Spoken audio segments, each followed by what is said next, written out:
RMC Bourdin & Co, Jean-Jacques Bourdin. Tariq Ramadan, bonjour. Bonjour. Merci d'être avec nous en direct ce matin sur RMC. Alors, des plaintes ont été déposées contre Charlie Hebdo, l'Union des organisations islamiques de France, par exemple, qui a déposé plainte pour incitation à la haine raciale, d'autres plaintes déposées pour provocation à la haine, diffamation et injures publiques. Des manifestations étaient prévues, elles ont été interdites. Vous appelez les musulmans à ne pas manifester, les musulmans de France, Tariq Ramadan?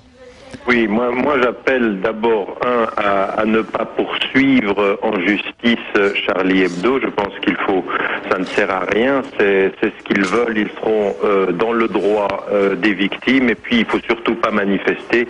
Ça n'est ni le moment ni la façon de se faire entendre. Moi, ce que j'ai appelé Charlie Hebdo à faire, puisque quand on les entend ces derniers jours, ils nous disent non, nous c'est la défense des droits d'expression, nous on c'est cela qu'on défend, on n'a aucun intérêt financier, alors que c'est la troisième fois qu'ils interviennent de façon assez opportuniste. Il y a quelque chose de pas très sain là-dedans. Et moi je les ai appelés à prendre l'argent des bénéfices de leur vente et puis de les donner aux victimes des salafis littéralistes extrémistes du nord du Mali pour montrer qu'ils sont désintéressés, ou alors encore mieux, ils pourraient envoyer cet argent à Es-Sabil, une association chrétienne de Palestine, pour montrer qu'en fait ils sont au-delà de ces petits calculs, parce que ça nous donne vraiment l'impression d'être tout à fait malsain cette affaire.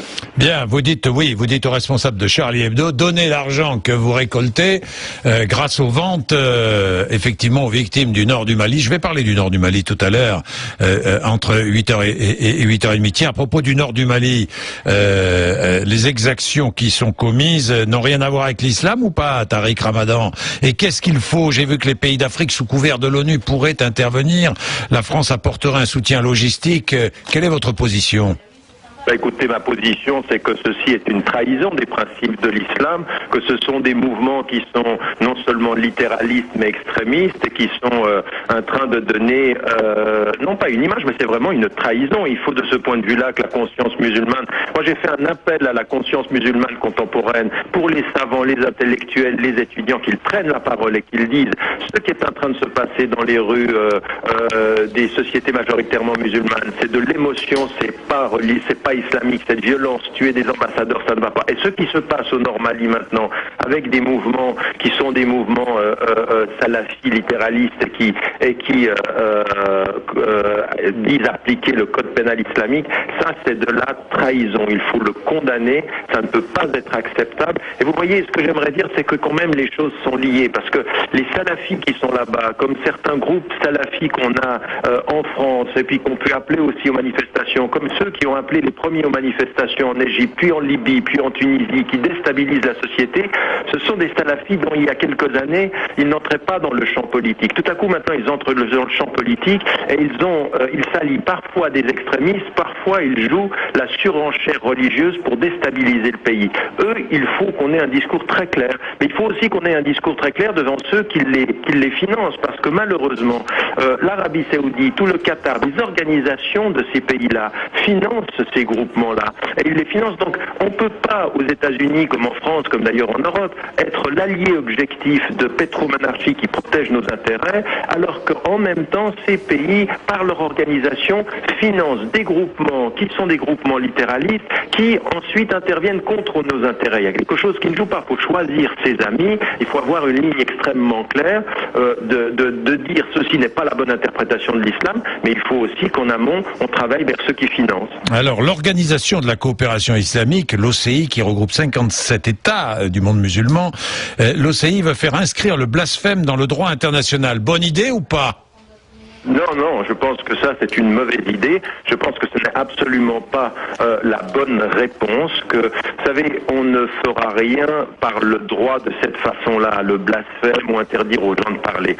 Aujourd'hui, il y a une chose qu'on doit tous faire en fait. Nous sommes tous et nous chérissons tous le droit à la liberté de parole, la liberté d'expression. Des millions de musulmanes et de musulmans, de personnes dans les sociétés du Moyen-Orient et au nord de l'Afrique sont descendus dans la rue rue pour demander de la liberté, de la dignité et la cessation de la corruption. C'est pas pour qu'on vienne rajouter des lois pour interdire aux gens de parler. Mais ce que l'on sait, c'est que quand on peut, quand on a des droits, quand on jouit de ces droits-là, aujourd'hui, en particulier aujourd'hui, on le sait, il faut avoir la responsabilité des droits que l'on a. Il faut être éduqué un peu à utiliser de ces droits. On peut pas, je veux dire, on est dans une situation où on voit que n'importe quoi peut déstabiliser les sociétés. Alors il faut qu'on appelle les gens à un tout petit peu de responsabilisation, de savoir ce que l'on fait avec sa liberté.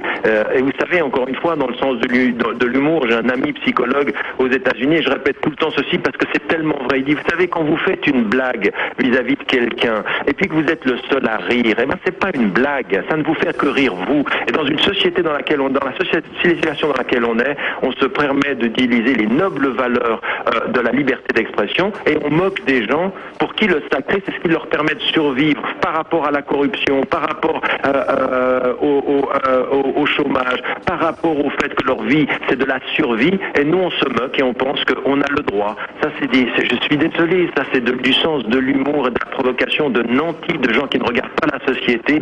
Et la réponse, elle est venue de Tunisie. La réponse, elle est venue de gens qui sont des Français, qui vivent en Tunisie, des Français qui vivent en Égypte, des Français qui vivent dans ces sociétés et qui renvoient à Charlie Hebdo, ils leur disent mais un tout petit peu de décence. Regardez, qu'est-ce que vous exposez? Vous nous exposez, nous, à la mort quand vous êtes en train de vous faire de l'argent et un coup de publicité. Mais ça n'est pas éthique, ceci. Oui, c'est légal. Il ne faut pas de loi pour vous interdire de le faire. Il faut simplement de l'intelligence pour penser à ce qu'il faut faire, au temps où il faut le faire et au moment où il faut le faire.